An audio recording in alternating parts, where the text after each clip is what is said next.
দিল্লি থেকে যখন প্রথম মুম্বাইয়ে যান তখন একটি ছোট্ট অ্যাপার্টমেন্টে থাকতেন বলিউড সুপারস্টার শাহরুখ খান। প্রিয়তমা গৌরী খানকে নিয়েই থাকতেন ওই ছোট্ট বাসায়।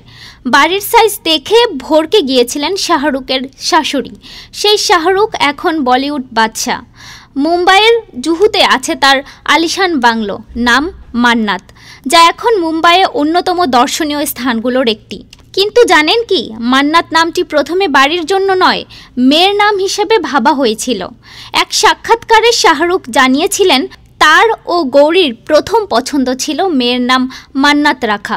এমনকি সে সময় তাদের পছন্দও হয়েছিল নামটি। পরে অবশ্য মেয়ের নাম রাখা হয় সুহানা, কিন্তু মান্নাত নামটা মন থেকে মুছে ফেলতে পারেননি তারা। আর ঠিক তখনই আসে এই সুযোগ, নতুন বাড়ি কেনার। পেন্ট হাউস ছেড়ে উঠে আসেন নতুন ঠিকানায়। তখনই স্থির হয় বাড়ির নাম রাখা হবে মান্নাত। আজ সেই বাড়ি শুধু ঘর নয়, খান পরিবারের আবেগের ঠিকানা। এই মান্নাতের রক্ষণাবেক্ষণের দায়িত্বে আছেন শাহরুখের শাশুড়ি গৌরীর মা সবিতা ছিব্বার। দিল্লি থেকে নিয়মিত নজর রাখেন সবকিছুর উপর। সম্প্রতি তিনি 3 বছরের জন্য মান্নাত ছেড়ে পালি হিলের একটি বাড়িতে গিয়ে থাকবেন শাহরুখ ও তার পরিবার। কারণ শুরু হতে চলেছে অট্টালিকার সংস্কার ও নতুন করে সাজানোর কাজ। ডেস্ক রিপোর্ট, আজ বার্তা, ঢাকা।